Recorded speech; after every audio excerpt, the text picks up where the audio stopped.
Por exemplo, temos a etapa de definição dos valores, colocamos quais são os valores da universidade, para ser um ponto de partida para definir os valores específicos.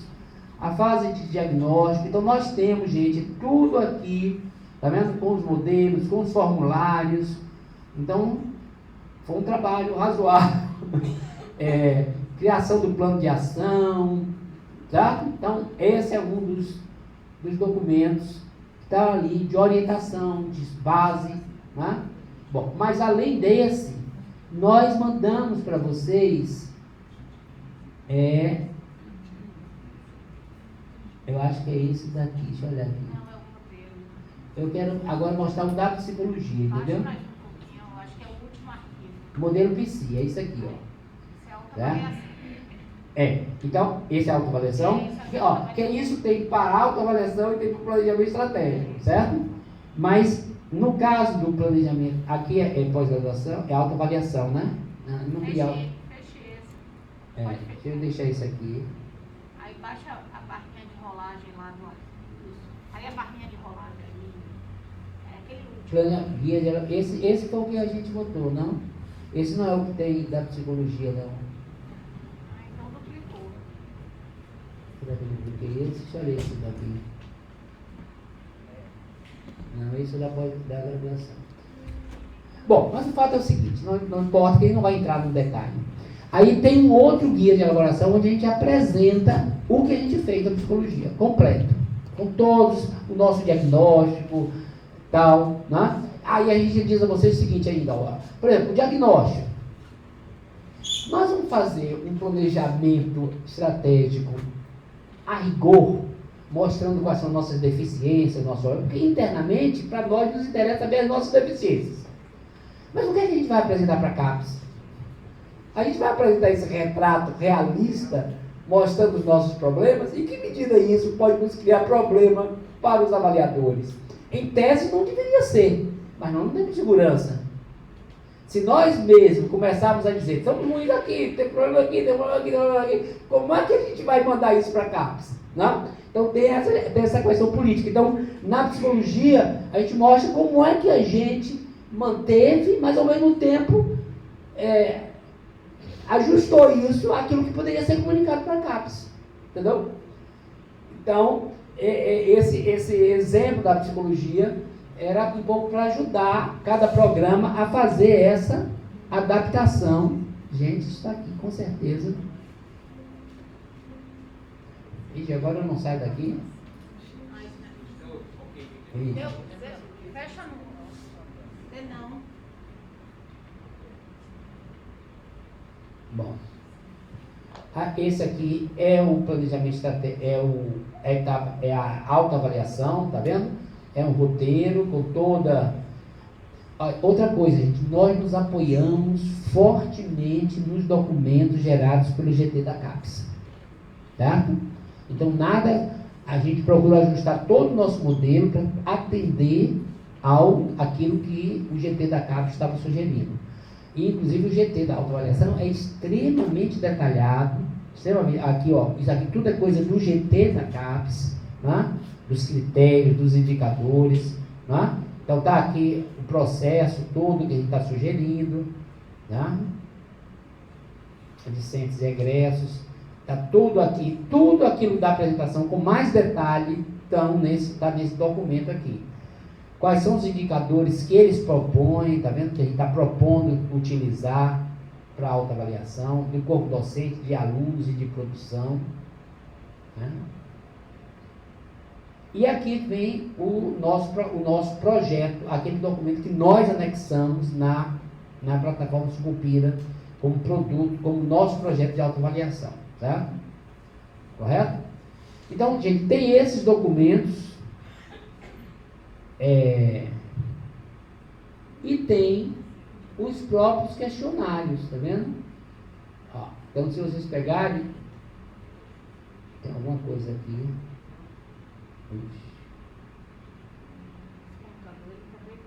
Tem alguma coisa aqui que muda, eu não sei dizer a vocês, né? Eles pediram para atualizar. Bom, mas tem também todos os questionários. Então, por exemplo, se vocês querem fazer agora uma pesquisa com conteúdo discente, tem lá a proposta de um instrumento com aquelas dimensões todas, aquelas variáveis todas. Vocês podem mudar, acrescentar coisas, etc. Não é um impeditivo, não há nenhum impeditivo, mas ali tem pelo menos um ponto de partida de como construir um questionário. Tá. A pesquisa de egressos é essa que a gente já faz há vários anos, porque a gente faz pesquisa de egressos da universidade toda, de alunos da graduação, e que a gente diz, deixa a pesquisa de egressos que a gente faz, que a gente pega na STI direto, todos os egressos da UFLA, a gente manda a pesquisa de egresso, e na quadrinal passada a gente deu para cada programa um relatório de como de egressos. Só precisava, a gente vai fazer. Vocês só precisavam fazer a síntese daquilo para colocar em texto na sucupira, não? Mas o relatório todo, com todas as tabelas, todos os dados, tudo isso a gente fornece sempre que faz, não é? O que a gente precisa muito é de uma articulação com os programas, para os programas sensibilizarem os alunos, porque a gente só tem um contato com aquele e-mail que está cadastrado na STI do aluno. E muitas vezes o aluno mudou. Então, o programa tem um acesso maior, um contato maior com o egresso do que a gente, como UFBA. Né? Então, o que a gente pediu foi muito assim, que os programas mandassem o link para os alunos, egressos, fizessem uma campanha de mobilização dos egressos para eles responderem. E quando a gente conseguiu a adesão dos programas para fazer isso, a gente conseguiu um bom número de egressos. Mas nós tivemos programas que não davam nem para gerar relatório, porque o número de egressos era muito reduzido. Não é, Adriano? Não me lembro assim exatamente. Eu não sei exatamente quantos, mas nós tivemos programas que nós não tínhamos nem como tirar percentual e tudo, porque tinha 7 egressos, 8 egressos, entendeu? Era assim, impossível a gente até dizer que foi feita uma pesquisa de egressos, né? Mas nós tivemos programas com 90 e tantos egressos, 80 e tantos egressos.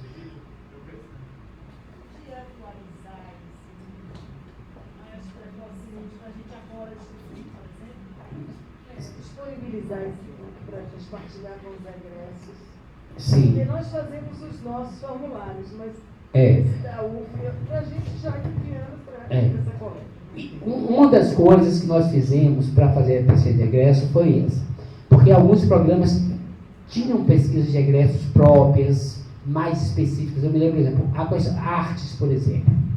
A artes tem toda uma especificidade em termos do que espera, dos produtos, etc., que é difícil, não tinha como a gente customizar, porque nós não temos ainda no CIGA um módulo de avaliação, customizar os questionários para cada área, né? Então a gente fez um questionário mais geral, né? E o programa complementava com informações mais específicas da sua realidade, né? Eu acho que agora já está na época da gente fazer uma nova coleta, né, Adriano? Já está na época. Né? Talvez no ano que vem fazer uma nova coleta, né? De egressos. Né?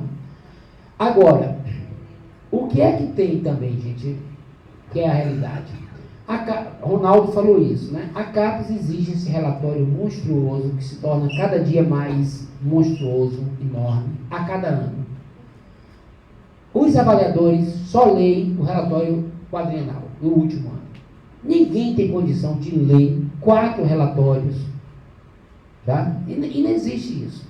Então, eu acho que era muito mais sensato que a CAPES registrasse os dados durante o quadriênio e existe um relatório quadrienal, porque é esse relatório qualitativo que é avaliado pela comissão diária, tá? Então, a gente perde um tempo enorme em redigir esse relatório qualitativo, todos aqueles itens, desnecessariamente, porque nenhuma comissão avalia. Já fez essa proposta na CAPES? Pois é, já se fez várias vezes, entendeu? Mas a CAPES é muito presa a procedimentos, né? Assim, no sentido assim, é difícil mudar as coisas ali, né? Então, assim, ela precisa de fato essa atualização dos dados anual. Eu acho que é importante ter essa apresentação de dados. Mas toda análise qualitativa não é. Veja, por exemplo, agora a CAPES pede quais são os 10 melhores produtos. Quais são os 4 melhores produtos ano do... Agora não pode, quer dizer, só pode ser no final. Então, uma série de coisas que só pode vir no final. Então, para que você fazer aquele histórico do programa, não sei o que lá, blá, blá, blá, se a comissão de avaliação só examina o último relatório? Entendeu? Aí, eu tenho um comentário sobre isso, talvez assim a minha ideia. Eu gosto também de algumas coisas processuais, eu pessoalmente, tá? Então, assim, eu acho que a escrita do relatório processual ajuda a gente a catalogar as informações. Principalmente, assim, aí eu vou falar da minha perspectiva, né? Às vezes o coordenador fica 2 anos e depois vem o outro e fica mais 2 anos. Se a gente deixa também tudo para os 4 anos finais, o último coordenador, ele às vezes não consegue catalogar todas as informações dos últimos 4 anos. Então, o que eu sugiro, né? E o que pode ser uma boa prática?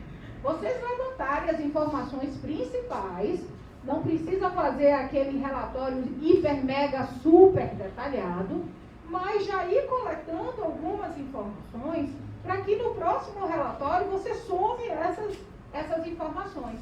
Porque se deixar para o quarto, gente, por experiência própria, o pessoal está ali, sabe, né? Eu faço sucupira, né, do programa há mais de 10 anos. O último ano é muito sobrecarregado.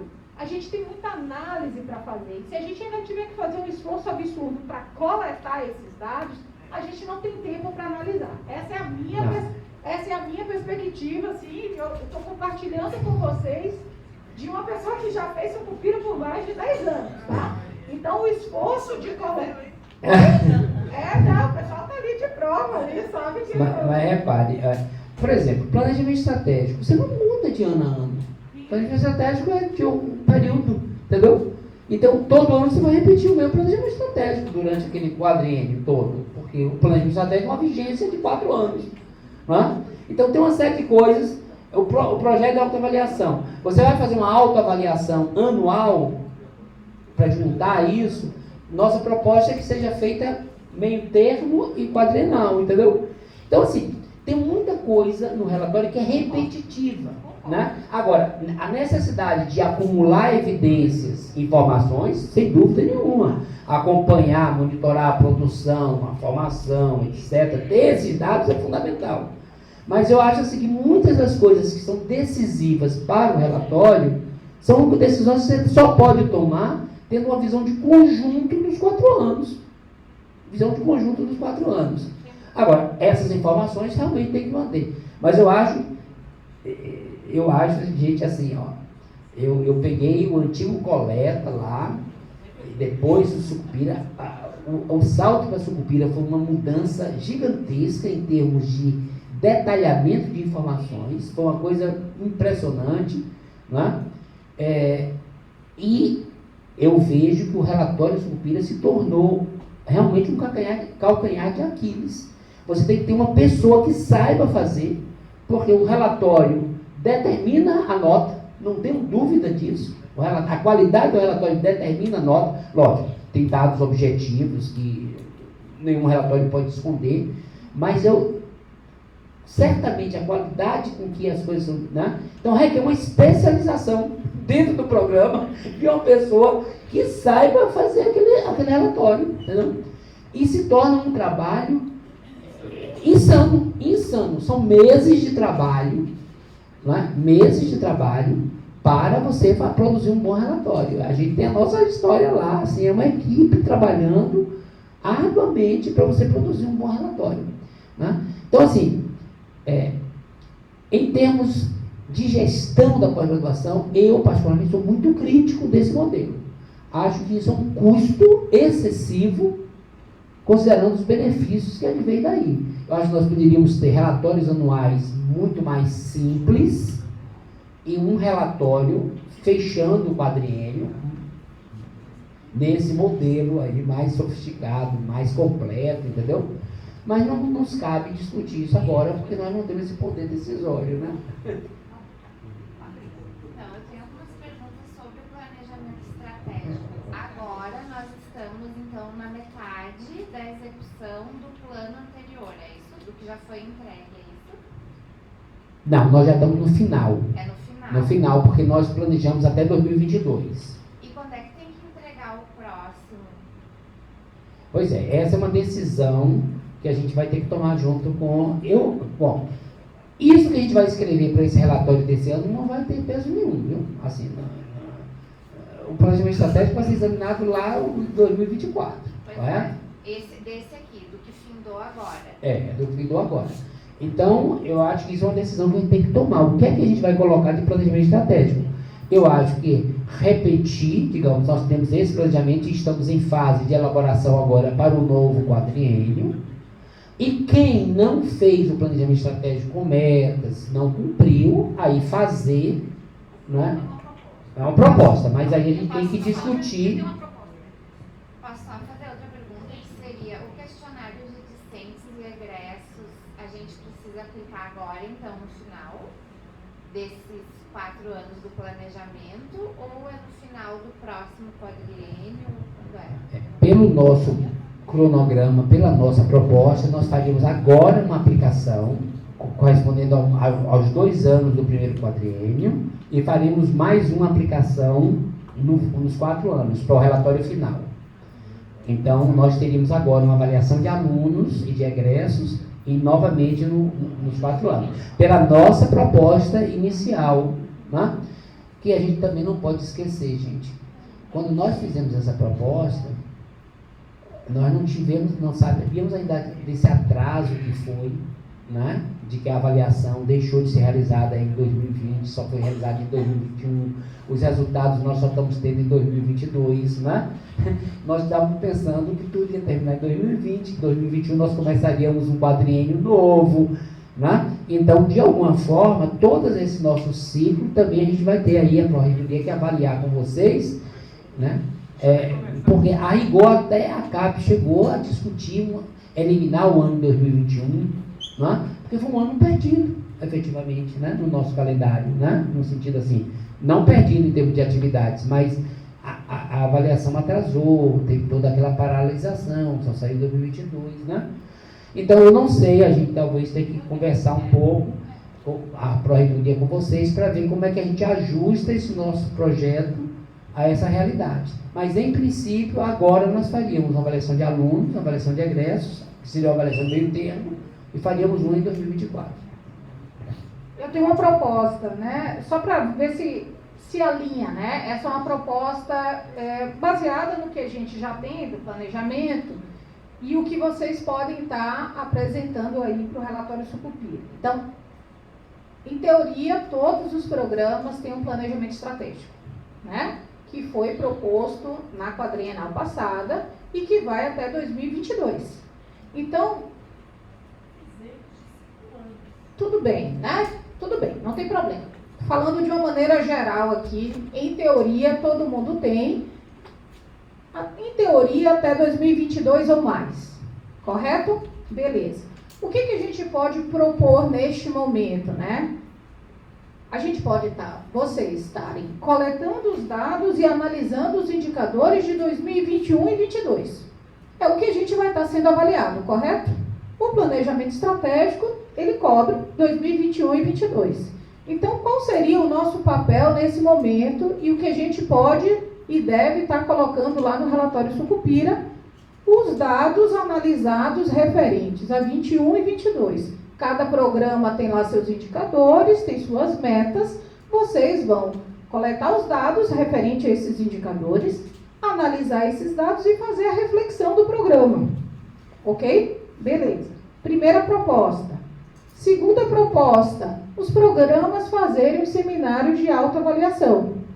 Vocês, com esses dados que vocês já vão estar analisando de 21 e 22, vocês têm insumos para discutir com sua comunidade, docentes, discentes, técnicos, o que aconteceu com o programa em 21 e 22? O que vocês avançaram, o que vocês cumpriram daquilo que vocês propuseram, tá? E neste seminário, aí que vem a proposta 3, talvez vocês possam estar revisando as metas de 2023 e 2024.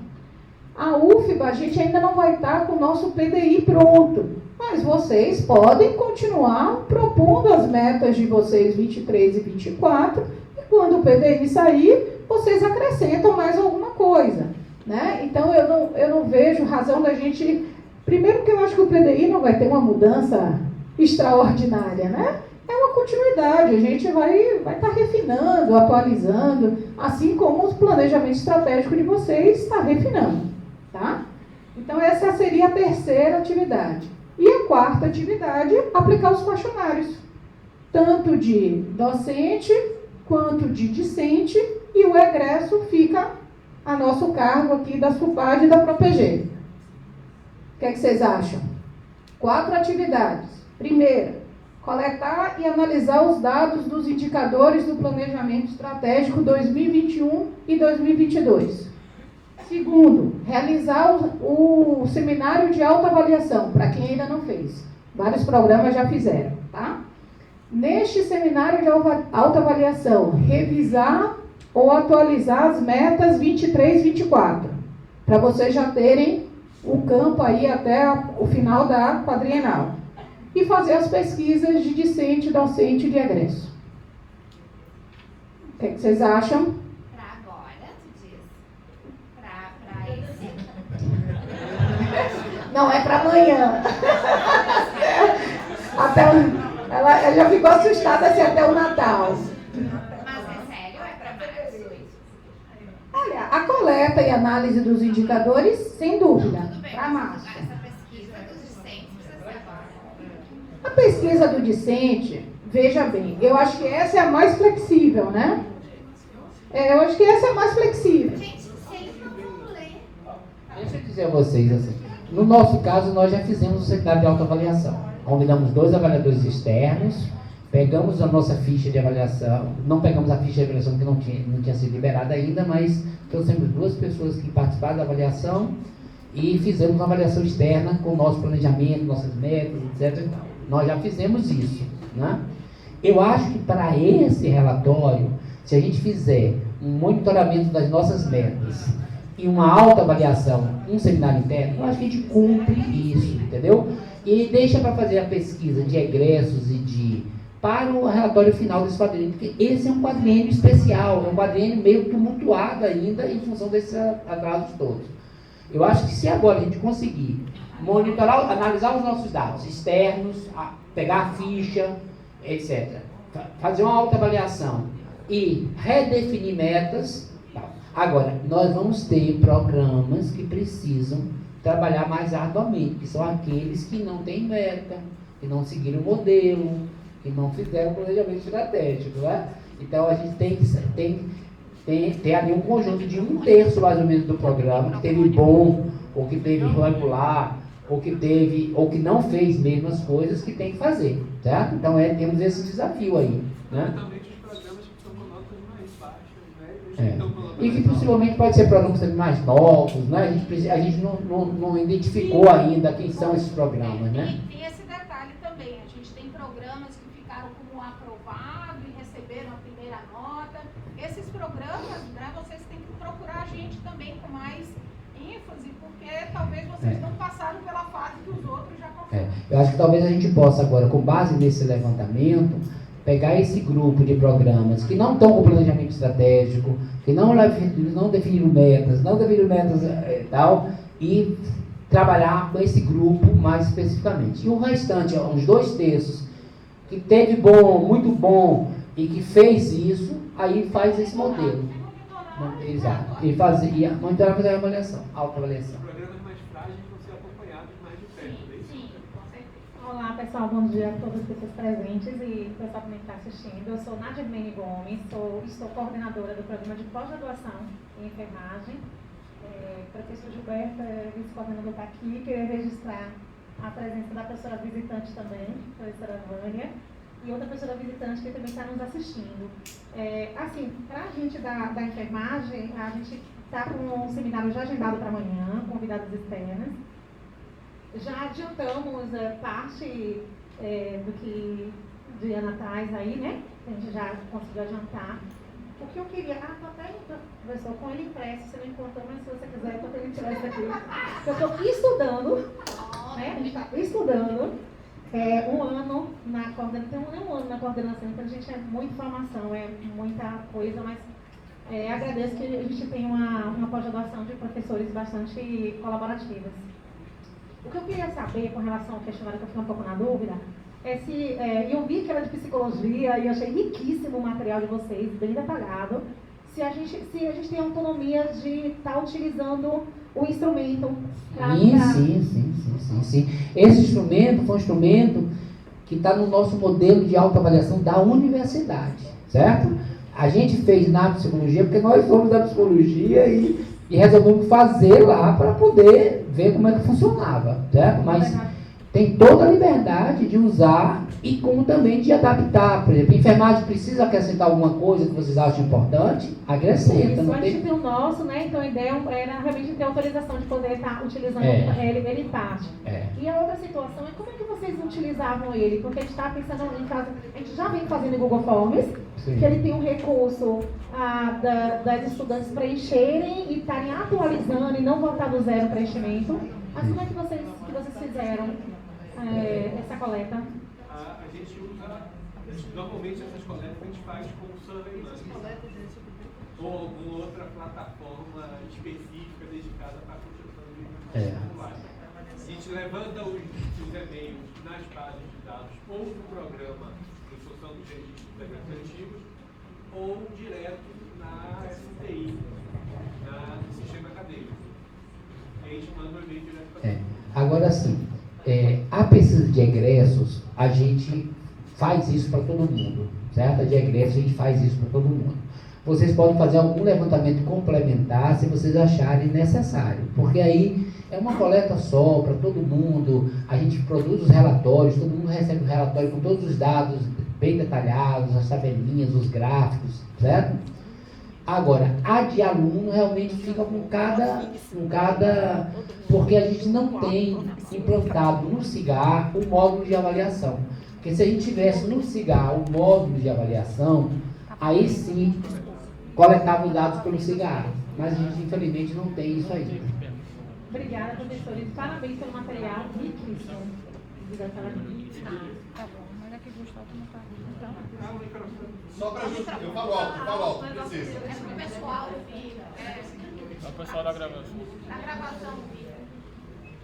É só para registrar esse material que vem do egresso, quando nós vamos ter acesso? Pois é, nós estamos agora definindo que para esse relatório desse ano, embora previsto no nosso ciclo, a gente devia fazer a pesquisa de egresso apenas no final do quadriênio. Ok. Viu? Obrigado. Tá?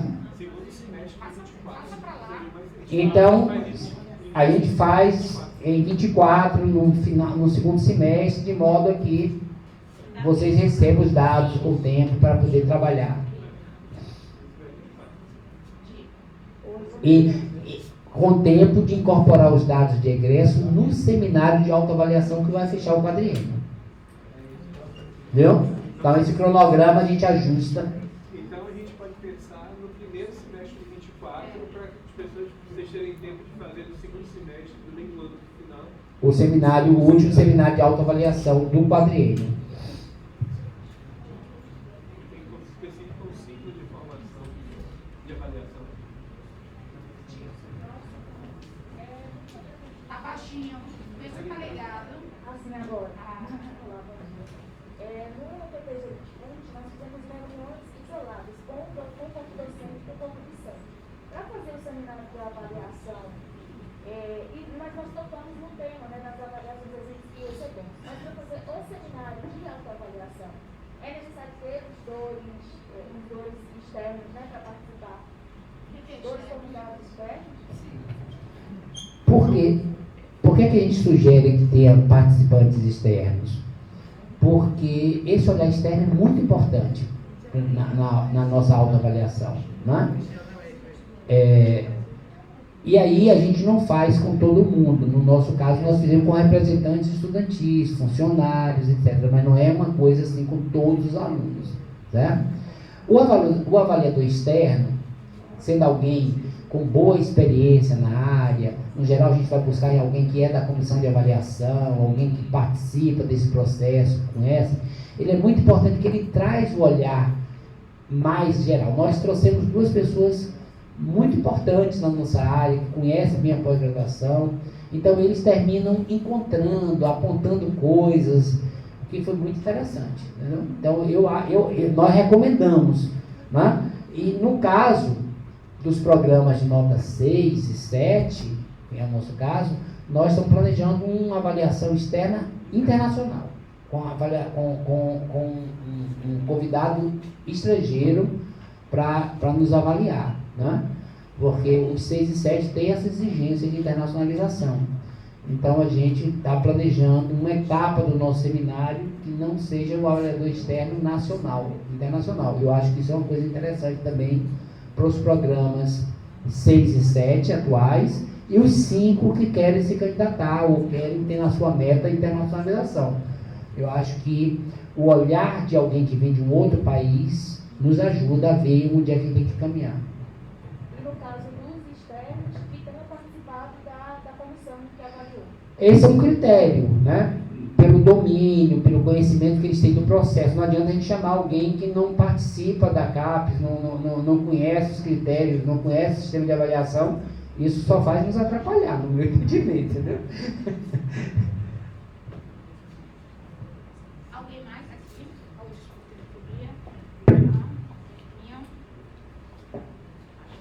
Obrigada. Você está ligada? Bom dia. Bom, bom dia. Meu nome é Daniel, estou coordenador do Programa de Pós-Graduação em Ciências da Reabilitação. Queria agradecer à professora Adriana, professor Virgílio, professora Dayana, Ronaldo. A gente tem apenas 2 anos de existência, acho que a gente foi um pouco precoce, que a gente já fez o seminário de autoavaliação agora em agosto. Eu estou meio um pouco perdido, porque eu tenho 1 ano e meio aproximadamente de coordenação. Eu não iniciei a coordenação quando o programa ele iniciou as atividades. Nossa primeira turma foi 2021.1. Então, eu não sei, a vez que a gente tem um planejamento estratégico, ou a gente ainda vai fazer um planejamento estratégico. Eu estou meio que perdido nesse sentido de... A gente fez essa avaliação junto com os discentes e docentes, a gente fez o seminário, estudou a ficha de avaliação, junto com os professores, junto com os alunos. Não temos egressos ainda, nossa primeira defesa está marcada ainda para fevereiro. Então, quando é que a gente vai precisar fazer o planejamento estratégico agora, né? A gente pode estar utilizando esses dados que a gente coletou nesse seminário de avaliação, ou esse seminário de avaliação não serviu para muita coisa. Essas seriam as primeiras orientações que eu estou precisando. E uma segunda orientação é mais da própria EG, né? Eu queria agradecer muito a gente que está começando agora ter acesso à informação, principalmente das agências de fomento, dos editais. Isso para quem está começando, e essa formação é muito boa. Só que a gente está com um problema de questão estrutural, né? Hoje o programa a gente funciona apenas em uma sala de 6 metros quadrados. A gente não tem um laboratório, então a gente tem, por exemplo, agora o edital do FINEP, que a gente precisa ser executado imediatamente, e a gente não tem onde colocar os equipamentos. Então a gente recebe essa informação da ProPG, a gente corre atrás, né, os professores, corremos atrás a questão de prazo, de projeto, conseguimos editais, agora mesmo a gente tem 2 bolsas pós-doc que vão vir, a gente vai selecionar agora com o edital que teve, e a gente não tem nem onde receber os bolsistas, a gente não tem espaço, quer dizer, a gente tem encaixotado os equipamentos. A gente fala de coesão de professor, mas a gente não tem espaço para fazer pesquisa e projeto junto. Cada um está em seu canto, onde consegue fazer as suas pesquisas e elaborar os seus projetos. Então aí eu fico meio que na dúvida, é mesmo um apelo como coordenador e representando aqui um grupo de professores que estão arregaçando as mangas, que estão conseguindo serem contemplados em editais que, inclusive, professores com produção que conseguem, que é o FINEP de 2018, que precisamos executar imediatamente e não temos onde colocar. E aí a gente consulta a direção do IMRS, que é o Instituto Multidisciplinar de Reabilitação em Saúde, a gente vai até o Penildo, né, pró-reitor de pós-graduação, ou de graduação, da pró-reitoria de graduação, ele participou de uma congregação, a gente coloca essas questões todas, e aí a gente vê portarias dizendo que a gente tem espaço, mas não pode gastar agora com questão de reforma. Mas aí eu saio praticamente todos os dias do pavilhão de aulas do Canela e vejo uma imensidão de salas de aula vazias, sem serem utilizadas, né? Então, assim, eu fico horrorizado, tudo é UFBA. Eu sei que o pavilhão de aulas do Canela não foi utilizado, não foi criado para ser laboratório de pós-graduação, ou ter ali um departamento, ou ter um colegiado. Mas não temos espaço, e eu vejo espaços ociosos podendo ser utilizados pela pós-graduação, para que a gente possa ter uma pós-graduação forte dentro da universidade, e que não são utilizados, por não sei nem explicação por quê. Então eu fico me perguntando, vale a pena tanto esforço para que a gente ganhe edital? Para quê? Se a gente não tem onde colocar os nossos equipamentos, se a gente não tem local para que possa se encontrar com os professores e fazer pesquisa juntos. A gente tem um programa de pós-graduação em reabilitação, onde a nossa proposta seria fazer pesquisa interdisciplinar dentro da área da reabilitação, que hoje é a área da 21 da CAPES, o único programa de pós-graduação na área 21 da Bahia, né, que tem a proposta de fazer pesquisa e extensão junto das 4 áreas da área 21, que é a fonoaudiologia, terapia ocupacional, educação física e fisioterapia. Temos professores das 3 sub-áreas e não temos condição, porque existem espaços dentro da universidade e que não sei por quê, por qual política, a gente não consegue acesso. Então aqui vai o meu apelo, e assim, o trabalho da ProPG é espetacular. Eu não saberia hoje nada de pós-graduação, e eu estaria assim, super estressado como coordenador, porque a gente não teria acesso à informação. Acesso à informação é muito, muito difícil. Vocês fazem um trabalho espetacular. Mas aí eu me pergunto, qual é o estímulo que eu dou ao meu professor? Qual é o estímulo que a gente tem para estar concorrendo aos editais? Se a gente tem computadores, a gente tem equipamentos tecnológicos encaixotados e sem serem utilizados, porque vai acabar quando a gente for abrir para usar, não vai estar funcionando, sabe? Então, assim, eu realmente, essa é a segunda parte, eu queria uma orientação da onde eu preciso ir, né? Aonde eu tenho, com quem eu tenho que falar, porque realmente, assim, é absurdo. Ontem eu saí do pavilhão de aulas do Canela e mais de 60% das salas de aulas estavam vazias. Eu vou pegar logo esse segundo só para fechar. Do primeiro. Eu queria só pedir desculpa pela minha reação, mas é porque é meio que revoltante. Eu tenho um pouco tempo de UFBA, eu entrei em 2013, pouco tempo não, né? 9 anos, mas assim, eu realmente tem coisas que eu não entendo. Olha, eu não sei, é isso que nós não temos ainda, um diagnóstico assim. A gente tem que olhar nos respondentes, e nem todo mundo respondeu, quem é que tem planejamento, quem não tem, né? Só temos esses dados desse questionário de 71 programas, que é um bom número, né? É um bom número. Mas a gente precisa identificar. Então, eu não sei, você tem que olhar no seu relatório da Sucupira, que é um relatório especial de um curso recém-ingresso, que é um curso que possivelmente não alterou nota nenhuma, talvez tenha tido agora a nota, né? A primeira nota, não? Não, a gente não teve. A gente começou, na verdade, o curso foi aprovado em 2019. E continua assim. Não, aí a gente, o ministro da Educação, o Weintraub, teria que dar uma autorização, não deu. Aí, em 2020, a gente iria iniciar como aluno especial, mas teve a pandemia. A gente ia iniciar como aluno especial, porque ele precisava dar essa autorização para a gente, para iniciar como aluno regular. Como a UFBA entrou a pandemia, foi proibido o aluno especial nesse ano de 2020, a gente só veio começando no ano de 2021. Pois é, então assim, eu acho que esses casos, gente, nós vamos ter que ter uma atenção especial, reunir com vocês, para a gente, digamos assim, começar o processo. Tem que ter um planejamento estratégico e, inclusive, toda essa questão de espaço passa a ser uma questão crítica para o planejamento estratégico de vocês, não tenho dúvida. Então, caso a gente não tenha planejamento estratégico, a gente poderia fazer e colocar nesse relatório de 2022, na Sucupira agora 2022, não? Assim, ó, não é crucial agora. Para a Sucupira agora, não é como a gente está falando, né? Ninguém vai olhar o texto ainda, né, do planejamento estratégico, da autoavaliação. Vocês têm que começar porque é fundamental. Se não começar e não tiver, quando chegar lá em 2024, você vai ser avaliado não só pela proposição, mas também pela implementação, tá certo?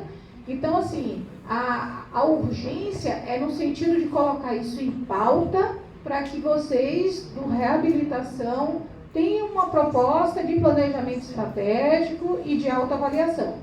Aí até deixa eu perguntar, tem mais algum programa aqui que na avaliação passada ou que está agora como aprovado ainda?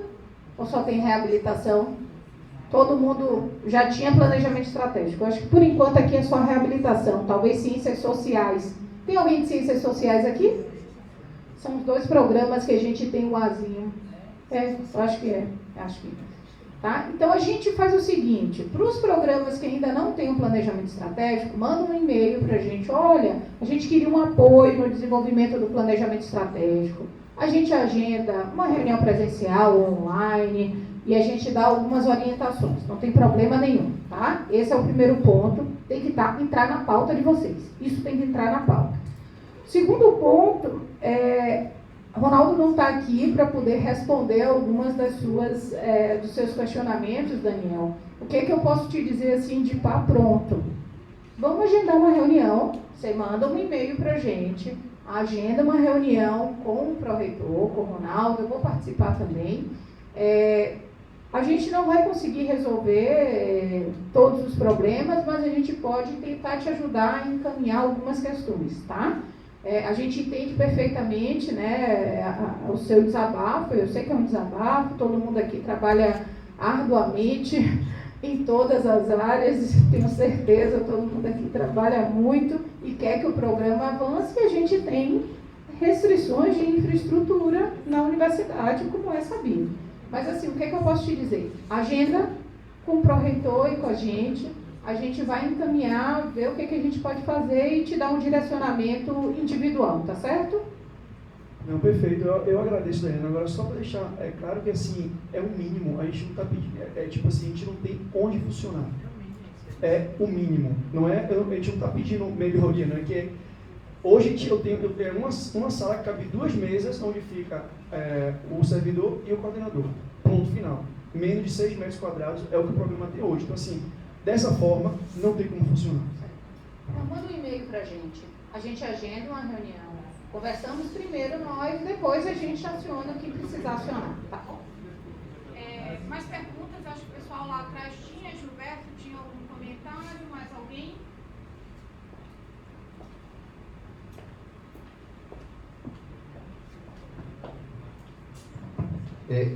No sentido desse processo todo da avaliação, nós temos envolvido, a enfermagem tem envolvido fortemente as professoras visitantes nesse processo. É um olhar externo da nossa instituição e acho que isso vem nessa própria proposta da ProPG com o professor visitante. Então, envolver o professor visitante nesse processo tem sido fortemente um olhar externo que incentiva, estimula e também proporciona que o docente interno se mobilize e perceba a importância da organização. Nesse sentido, então, também parabenizar a ProPG nessa perspectiva.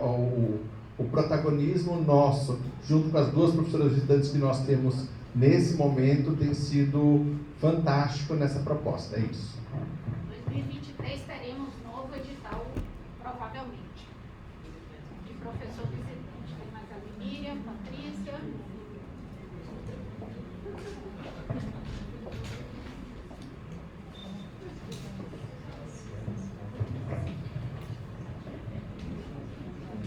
Eu queria perguntar e até fazer uma solicitação com relação à escrita do relatório, a parte institucional, que eu acho que é uma parte importante, que deve conter no próximo relatório, com relação à pandemia.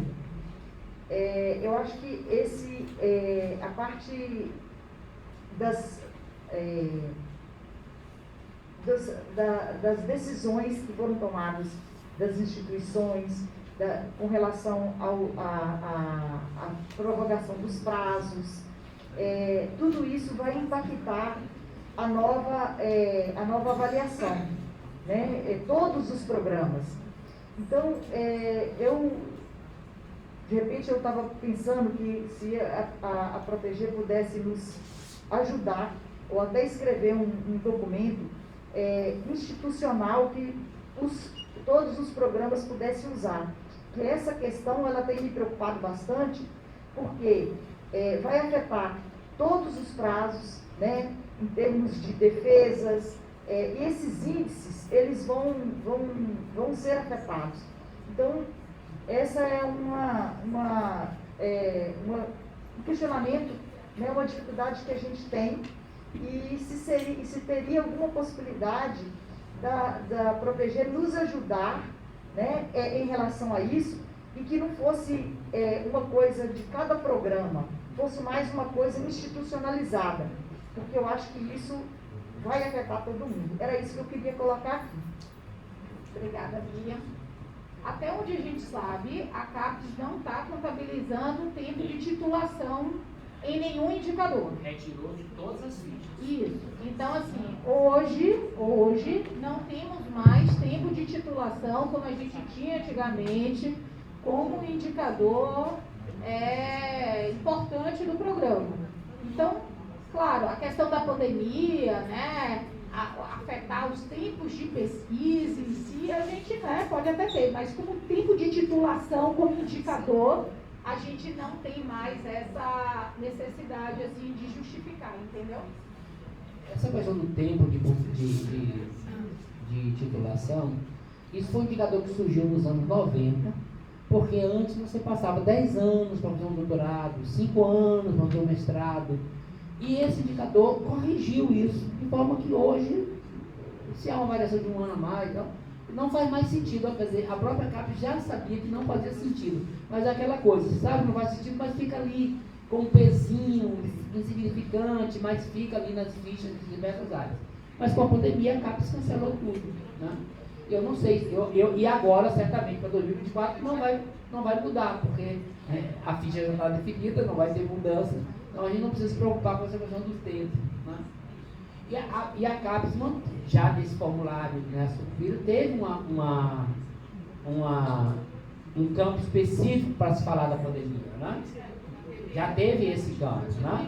Então, parte um pouco do que já se escreveu e atualizar um pouquinho isso. A gente já teve que escrever um pouco, não só o impacto da pandemia no desenvolvimento das atividades, mas até o impacto na produção, no quanto o programa se dedicou a tomar essa questão como objeto de trabalho, de produção de conhecimento. Algo mais, pessoal? Estamos chegando a 11h42, né? Chegamos aqui às 9h da manhã. Só queria saber de vocês, foi ok? Né? As informações foram produtivas, tá? Então, olhem só, eu já mandei, em primeiro momento eu mandei lá no grupo de coordenadores essas 3 apresentações. Mandei rapidinho, porque o pessoal que está online precisava ter as informações, tá? Então, lá no grupo de coordenadores, já tem as 3 apresentações, mas eu vou mandar por e-mail também para os coordenadores PG, todas essas 3 apresentações e, novamente, os documentos que a gente já mandou.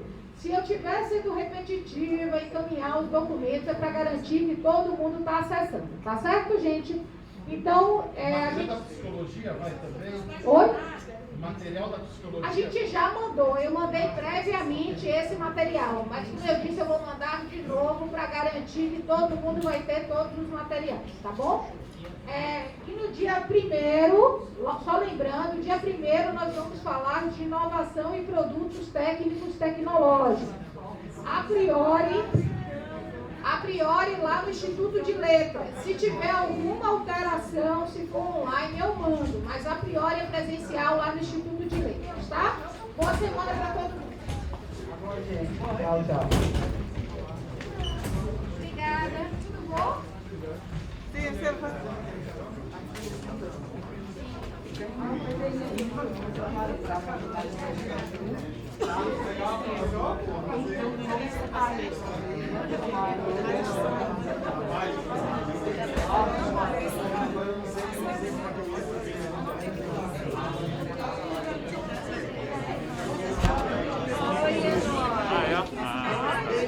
vez que eu tô lá.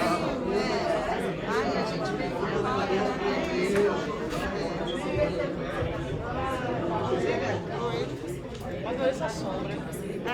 As mulheres.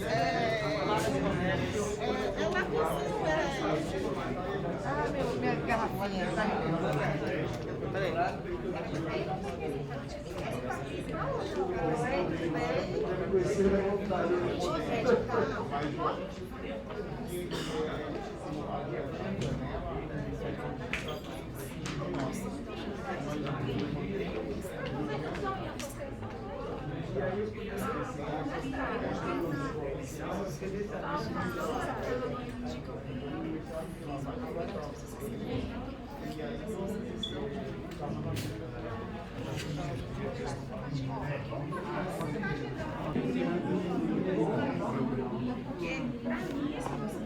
Se vocês são em associação, quando mandar lá, vai mandar para os dois. Não, ele vai solicitar sozinho, aí esse é o problema, a gente não tá na dúvida se vai solicitar. Licença aqui, você só coloca o seu dedo aí. Vai desbloquear? O seu dedo aí só para desbloquear. Obrigado. Faz assim, manda de novo.